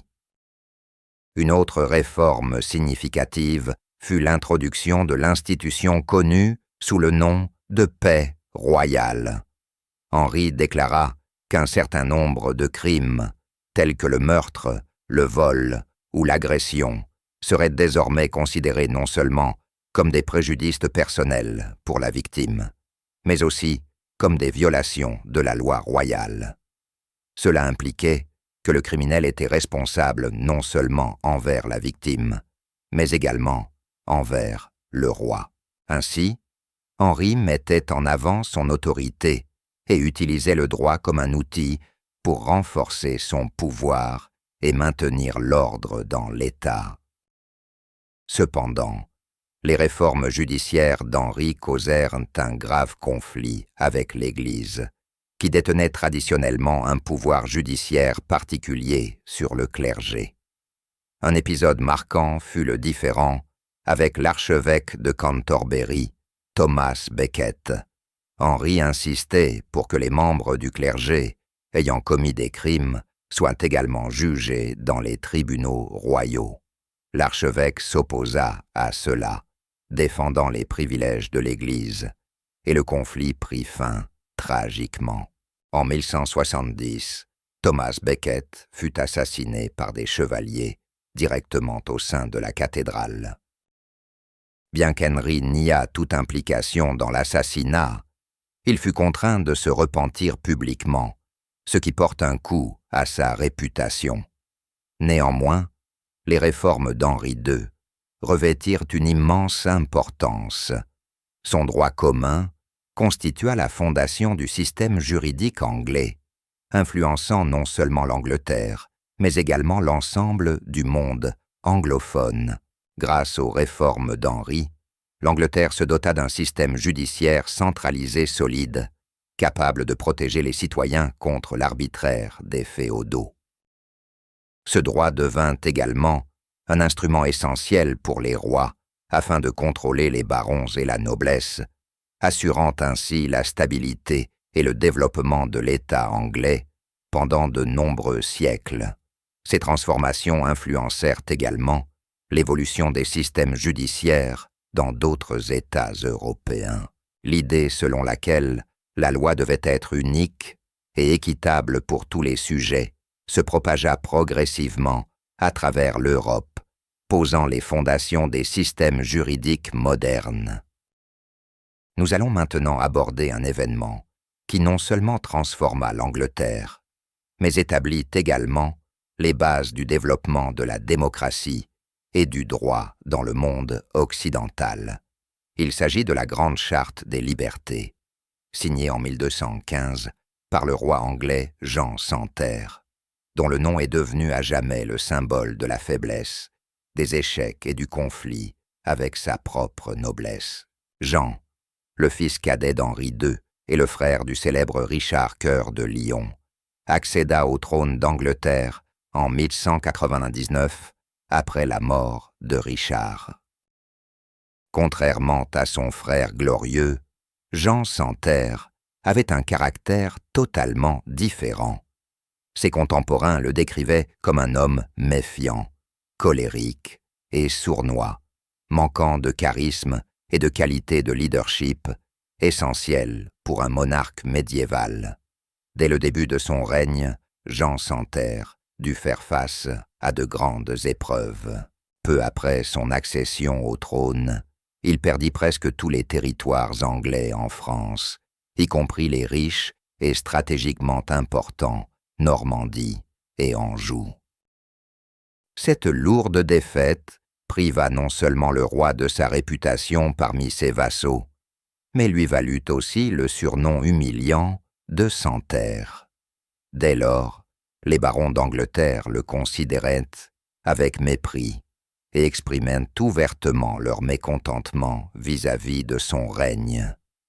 Pour financer ses nombreuses campagnes militaires, Jean augmentait constamment les impôts, ignorant les intérêts des barons et des villes anglaises. Le roi punissait également sévèrement ceux qui refusaient de se plier à ses exigences, souvent sans procès ni garantie de procédure équitable. Rapidement, sa cruauté, son autoritarisme et ses échecs provoquèrent un mécontentement manifeste de la part de la noblesse, du clergé et même des gens ordinaires. La situation atteignit son point culminant au début de l'année 1115. Les barons anglais, exaspérés par les impôts incessants et l'arbitraire du pouvoir royal, s'unirent et se soulevèrent contre Jean. À la tête de la révolte se trouva l'un des barons les plus influents de l'époque, Robert Fitzwalter, qui rassembla autour de lui une grande partie de la noblesse anglaise. Les barons insurgés prirent Londres et forcèrent le roi à entamer des négociations. Le 15 juin 1215, Jean sans Terre fut contraint de signer un document qui demeura dans l'histoire sous le nom de Grande Charte des Libertés, Magna Carta. Cette charte devint le premier document à sérieusement restreindre le pouvoir royal, tout en offrant d'importantes garanties de droits et de liberté, non seulement aux barons, mais également aux simples habitants de l'Angleterre. La charte comportait 63 articles et limitait l'autorité du monarque sur plusieurs points essentiels. Par exemple, désormais, le roi ne pouvait pas augmenter les impôts sans l'accord des barons et des représentants du clergé. De plus, la charte stipulait qu'aucun homme libre ne pouvait être arrêté, dépossédé de ses biens ou puni sans procès et selon le bon vouloir du roi. Ces dispositions devinrent des piliers fondamentaux du futur système de droit anglais, posant les bases des conceptions modernes de justice et de légalité. Par ailleurs, un conseil spécial composé de 25 barons fut institué pour veiller à l'application des conditions de la charte. Si le roi désobéissait à ces stipulations, ce conseil avait le droit de se soulever contre lui et de le contraindre par la force à respecter ses engagements. Ainsi, pour la première fois dans l'histoire de l'Europe, le pouvoir du monarque fut légalement restreint et il se retrouva sous le contrôle de ses propres sujets. Bien que Jean Santerre ait été contraint de signer la charte, il n'avait absolument aucune intention de s'y conformer. Peu après la signature, le roi refusa de respecter les conditions du traité, qualifiant la charte d'illégale et de nulle. Cela entraîna une nouvelle intensification du conflit entre le roi et les barons. Cependant, le conflit se termina rapidement. En 1216, Jean mourut de maladie, et son jeune fils, Henri II, accéda au trône. Le Conseil des barons confirma la charte et l'utilisa comme fondement pour rétablir la paix et l'ordre dans le pays. La Grande Charte des libertés devint l'un des documents les plus emblématiques du Moyen Âge et exerça une influence considérable sur le développement ultérieur de l'Angleterre et de toute l'Europe, bien que la charte ait initialement restreint le pouvoir d'un roi spécifique et protégé les droits de la noblesse. Au fil du temps, ces dispositions furent élargies pour s'appliquer à toutes les couches de la société anglaise. Au fil des siècles, la charte est devenue un symbole de liberté, de justice et de légalité. Ce sont ces dispositions qui ont posé les bases du parlementarisme anglais et du système judiciaire, influençant la formulation des lois dans de nombreux autres pays européens, ainsi que la création des constitutions des États-Unis d'Amérique et d'autres nations. Jean Santerre est à jamais resté dans l'histoire comme un monarque faible, malchanceux et cruel, dont le règne illustre les conséquences de l'abus de pouvoir. Mais c'est précisément durant son règne que l'Angleterre fit le premier et le plus significatif pas vers la démocratie et la protection des droits et libertés de chaque individu, un pas dont les conséquences se font encore ressentir aujourd'hui. Nous allons maintenant nous concocter un voyage en France, au XIe siècle, où le règne de l'un des rois les plus célèbres du Moyen Âge est devenu un symbole de sagesse, de justice et d'ordre. Il s'agit de Louis Ier, connu dans l'histoire sous le nom de Louis le Saint, un roi qui réussit non seulement à instaurer l'ordre dans son royaume, mais qui devint aussi l'exemple du monarque médiéval idéal.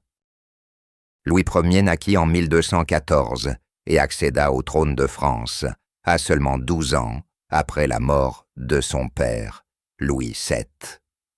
Les premières années de son règne furent marquées par le strict contrôle de sa mère, la reine Blanche de Castille, une femme forte et résolue qui exerça une immense influence sur l'éducation du jeune roi. C'est elle qui apprit à Louis à gouverner l'État avec fermeté et sagesse, à respecter les vertus chrétiennes et à faire preuve de compassion envers ses sujets. Lorsque Louis atteignit sa majorité et commença à gouverner le pays de manière autonome, il s'y consacra avec une énergie et une détermination impressionnantes. À cette époque, la France était confrontée à de graves problèmes. Le pays était fragmenté, les barons refusaient souvent de se plier à l'autorité royale, et le système judiciaire était inefficace et corrompu. Louis comprenait parfaitement que pour renforcer la France, il devait rétablir l'ordre dans l'État. Il entreprit alors l'essentiel, la création de lois claires et justes. Les réalisations les plus marquantes de Louis Ier furent les célèbres ordonnances françaises, des décrets royaux qui régulait tous les aspects de la vie sociale. Ces documents avaient pour objectif de garantir la justice, l'ordre et l'unité sur l'ensemble du territoire français.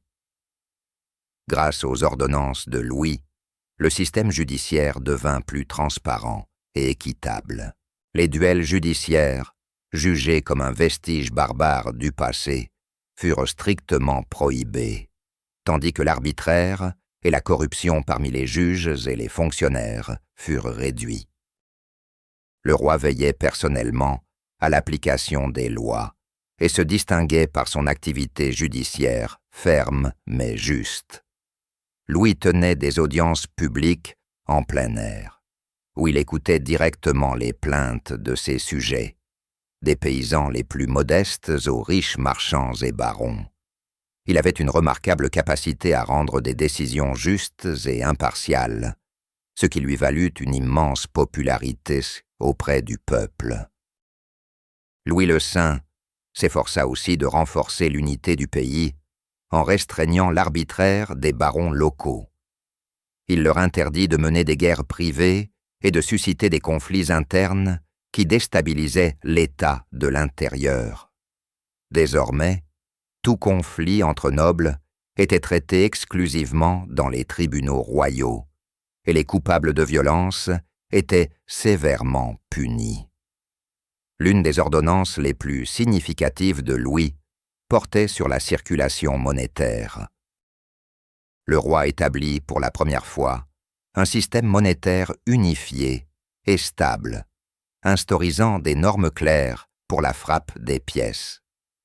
Cette réforme soutint le développement du commerce et de l'économie, impulsant fortement la prospérité des villes et des foires françaises, faisant de la France l'un des plus grands centres commerciaux d'Europe à l'époque. Cependant, Louis Ier ne se cantonna pas à la politique intérieure. Profondément religieux, il participa 2 fois aux croisades en 1248 et 1271.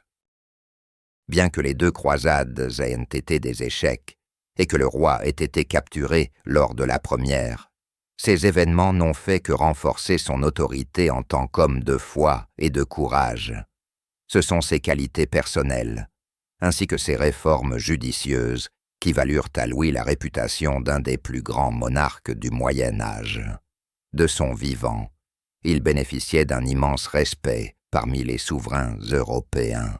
Après sa mort, en 1270, Louis fut canonisé par l'Église catholique et devint célèbre dans le monde entier sous le nom de roi saint.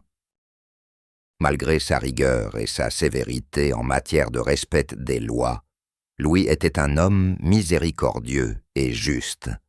Sa charité, son attention envers les pauvres et les malades, lui valurent l'affection sincère du peuple.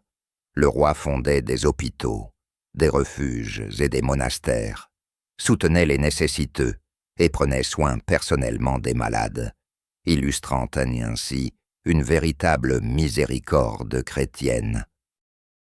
Les ordonnances françaises de Louis Ier ont une importance considérable pour l'ensemble de l'histoire de la France et de l'Europe. Elles ont établi les fondements d'un système de gestion de l'État unifié, centralisé et efficace.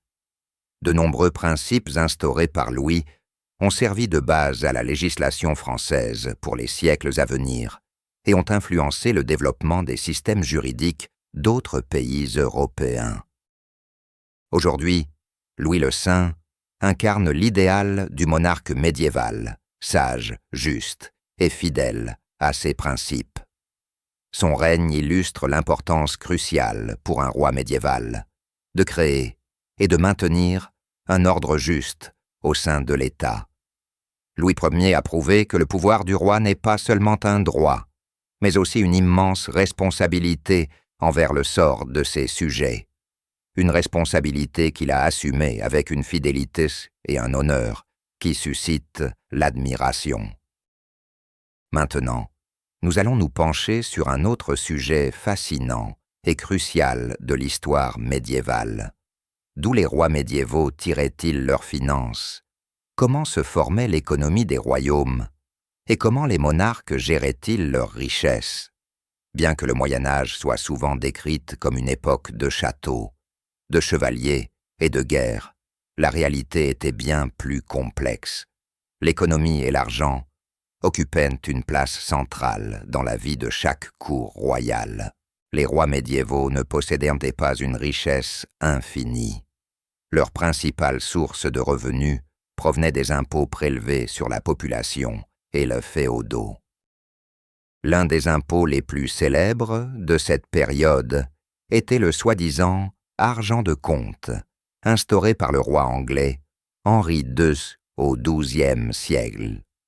Ce type d'impôt représentait un paiement spécifique que le roi percevait auprès des féodaux, en échange de leur exemption de participation personnelle aux campagnes militaires. Auparavant, les féodaux étaient tenus de fournir leurs propres troupes pour servir le roi. Henri II remplaça cette obligation par un paiement en argent, lui permettant ainsi de constituer sa propre armée professionnelle, tout en épargnant aux féodaux les risques et les coûts associés aux actions militaires. En France, l'un des impôts les plus connus et les plus pesants pour la population était la gabelle, un impôt sur le sel. Pendant le Moyen Âge, le sel était non seulement un condiment essentiel, mais aussi un agent de conservation alimentaire, et il était donc consommé par tous. Au Xe siècle, la couronne française fit du sel un monopole d'État, obligeant tous les habitants à l'acheter uniquement auprès des agents royaux à un prix élevé et réglementé. Les revenus de cet impôt affluaient directement dans la trésorerie royale et généraient d'énormes bénéfices tout en suscitant le mécontentement du peuple, contraint de payer un prix exorbitant pour un produit vital. Cependant, même les impôts réguliers ne parvenaient pas toujours à couvrir les considérables dépenses des rois pour les guerres, le maintien de l'armée, la construction de châteaux et l'organisation de somptueuses fêtes de cour. C'est pourquoi les rois médiévaux avaient fréquemment recours à des prêts et des crédits. Les principaux créanciers, au Moyen Âge, étaient de riches banquiers italiens et des financiers juifs, auprès desquels les rois empruntaient d'importants montants d'argent moyennant intérêt. Les banquiers italiens de Florence, Sienne et Gênes étaient considérés comme les plus riches et influents d'Europe, finançant les campagnes militaires des rois d'Angleterre, de France et du Saint-Empire romain germanique. Par exemple, la célèbre famille des Médicis, à Florence, était le principal créancier de nombreux monarques européens, ainsi que de papes romains. Ces prêts permettaient aux rois de mener de longues guerres, d'acheter des armes, de recruter des soldats et de construire des forteresses, mais les plongerait également dans des dettes considérables et une dépendance financière. Les communautés juives du Moyen Âge jouaient aussi un rôle essentiel dans l'économie des royaumes, car il était officiellement interdit aux chrétiens de pratiquer l'usure. Les rois, notamment en Angleterre et en France, empruntaient souvent de l'argent spécifiquement aux Juifs. Malheureusement, ces dettes servaient souvent de prétexte à de violentes persécutions et à l'expulsion des communautés juives lorsque les rois ne pouvaient ou refusaient de rembourser l'argent emprunté. Mais à quoi étaient allouées toutes ces sommes colossales? Les cours médiévales impressionnaient par leur richesse, leur luxe et leurs dépenses extravagantes. Les banquets et les festivités représentaient l'une des principales rubriques de cette consommation. Les tables étaient chargées de plats, élaborés à base de fruits exotiques et d'épices, ainsi que de viande rôtie, volaille et poisson. Les cuisiniers rivalisaient d'ingéniosité dans leurs recettes, cherchant à impressionner les invités du roi. La célèbre cour française des ducs de Bourgogne, par exemple, était renommé pour ses festins extravagants, où l'on servait d'imposantes tourtes contenant des oiseaux vivants, ou des sangliers rôtis entiers, décorés d'or et de pierres précieuses. Les vêtements royaux et les bijoux représentaient également une part significative des dépenses. Rois, reines et courtisans arboraient des tissus luxueux tels que la soie, le velours et le brocart, importés de contrées lointaines. Les vêtements étaient ornés de fils d'or, de perles et de gemmes précieuses. La couronne du monarque ne symbolisait pas seulement le pouvoir, mais était véritablement une œuvre d'art, souvent embellie de saphirs, de rubis et d'émeraudes, avec une valeur comparable au budget de villes entières. De plus, les rois allouaient d'énormes montants à la construction de châteaux, de palais et de cathédrales, rêvant qu'ils témoignent de leur grandeur et de leur richesse. Au Xe siècle, le roi français, Louis Ier, fit ériger la célèbre chapelle, Sainte-Chapelle, à Paris, y investissant des sommes considérables pour abriter dignement les reliques ramenées des croisades. En Angleterre, Édouard II et ses descendants ont bâti de nombreuses forteresses et châteaux qui continuent d'impressionner par leurs dimensions et leur architecture. Enfin, les objets rares et les œuvres d'art jouaient un rôle singulier. Les rois constituaient d'immenses collections de bijoux, de livres, de peintures et d'armes. Nous allons maintenant plonger dans l'univers des intrigues de cour, des scandales et des mystères sans lesquels la société médiévale serait inenvisageable. La première héroïne de ce tourbillon d'intrigues est Aliénor d'Aquitaine, l'une des femmes les plus influentes, audacieuses et énigmatiques du Moyen Âge. Sa personnalité captivait ses contemporains. Une beauté saisissante, un esprit affûté, une volonté déterminée et d'énormes ambitions politiques se combinaient à son talent pour tisser de subtiles intrigues qui attiraient l'attention de toute l'Europe. Aliénor fut d'abord reine de France en épousant Louis VI, puis reine d'Angleterre en devenant l'épouse d'Henri II Plantagenet. Ce second mariage provoqua un véritable scandale, puisqu'il se produisit seulement quelques semaines après son divorce avec le roi français. Grâce à Aliénor, l'Angleterre acquit une immense Aquitaine, qui entraîna une longue guerre entre la France et l'Angleterre. À sa cour, la culture chevaleresque flourissait, et les poètes ainsi que les troubadours faisaient l'éloge de sa beauté. Cependant, derrière cette façade éclatante se déroulait une lutte constante pour le pouvoir. Aliénor fut à plusieurs reprises mêlée à des complots politiques et des rébellions. Lorsque ses fils, dont le célèbre Richard Cœur de Lion, se rebellèrent contre leur père, Aliénor les soutint activement. Pour cela, Henri II l'emprisonna durant presque 16 ans, ne la libérant que peu avant sa mort. Même dans sa vieillesse, Aliénor continua d'exercer une influence active sur la politique, participant à des négociations internationales et demeurant une figure clé des intrigues européennes jusqu'à sa mort en 1204. Un autre épisode mystérieux qui suscita de nombreuses rumeurs et spéculations fut la mort du roi anglais Guillaume II Rufus en 1100. Rufus, ainsi nommé en raison de sa chevelure rouge flamboyant, était le fils de Guillaume le Conquérant et se distinguait par son caractère autoritaire, cruel et un mépris flagrant pour les règles ecclésiastiques. Il s'attira rapidement de nombreux ennemis parmi la noblesse et le clergé. En août 1100, lors d'une chasse royale dans la forêt de Foresta, une flèche tirée par l'un des courtisans frappa le roi en pleine poitrine, le tuant sur le coup. Selon la version officielle de l'époque, il s'agissait d'un heureux accident. Cependant, ses contemporains et les historiens ont toujours émis des soupçons quant à un meurtre habilement orchestré, auquel pourrait avoir participé le frère cadet de Rufus, Henri Ier, qui devint roi immédiatement après, ainsi que des cercles ecclésiastiques supérieurs mécontents de la politique de Rufus.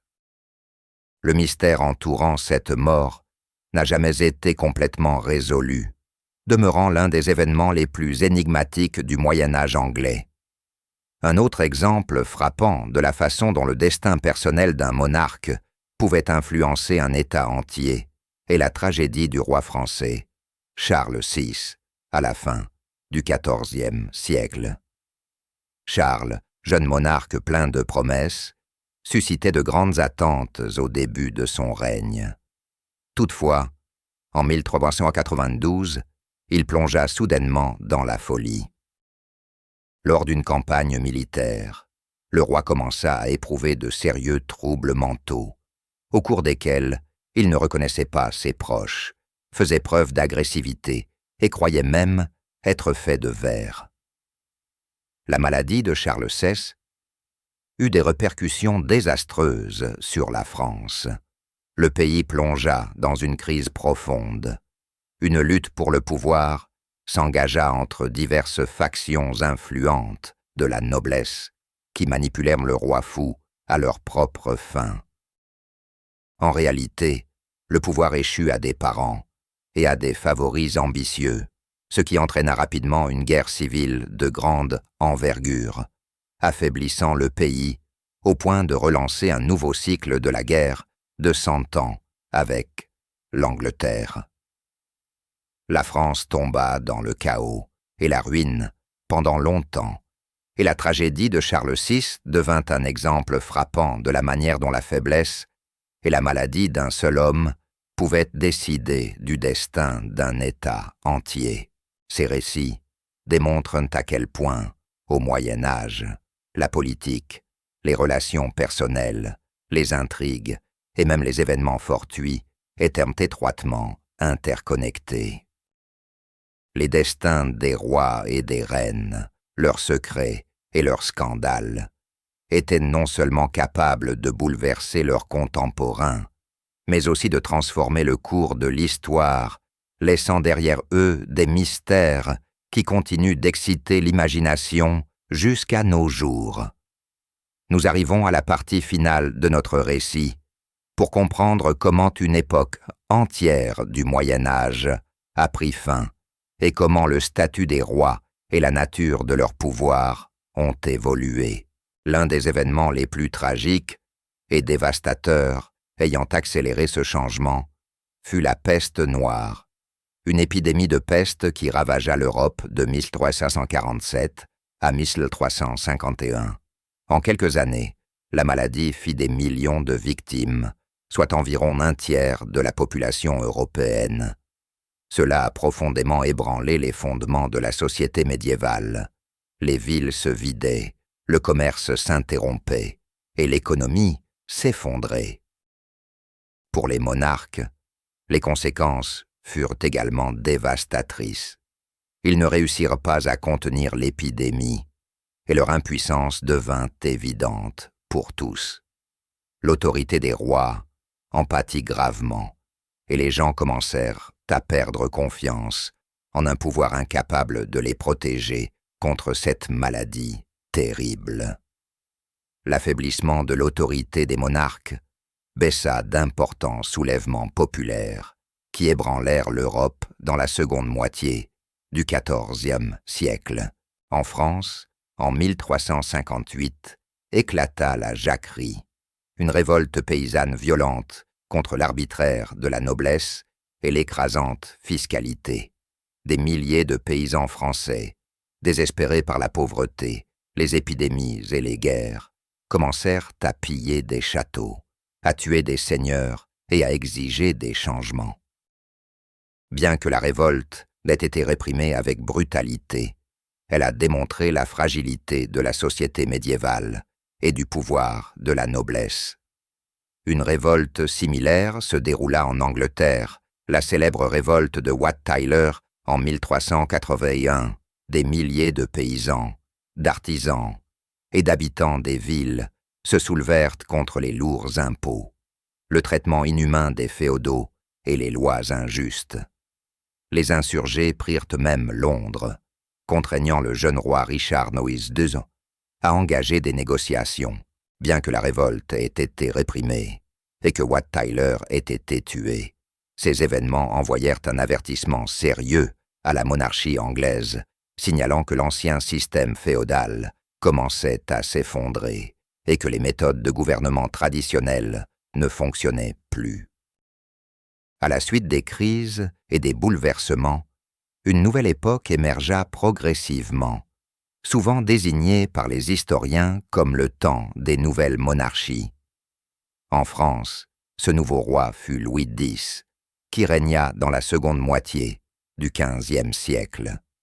Louis était un homme politique ingénieux, prudent et visionnaire, réprimant résolument l'indépendance de la noblesse. Il aspirait à centraliser le pouvoir, utilisant la diplomatie, l'espionnage et les intrigues pour renforcer l'autorité de la couronne et façonner la France en un État fort et uni. Sous son règne, le pouvoir royal cessa définitivement de dépendre de la volonté des grands féodaux et prit les caractéristiques d'une monarchie absolue. En Angleterre, des changements similaires amorcèrent leur début après la fin de la sanglante guerre des Deux Roses, qui dura près de 30 ans. C'est le vainqueur de ce conflit, Henry Sears Tudor, qui devint le premier monarque anglais de cette nouvelle époque. Monté sur le trône en 1485, Henri entreprit de créer un royaume centralisé, débarrassé des conflits féodaux permanents. Il affaiblit l'influence des grandes familles aristocratiques, prit le contrôle des finances royales et commença à utiliser activement les tribunaux et les lois pour renforcer le pouvoir royal. Henri VI posa également les fondations de la fameuse dynastie des Tudors, sous laquelle l'Angleterre se libéra définitivement du chaos médiéval et emprunta le chemin de l'absolutisme et de la stabilité. Ainsi, la peste noire et les soulèvements populaires ont profondément modifié le cours de l'histoire européenne.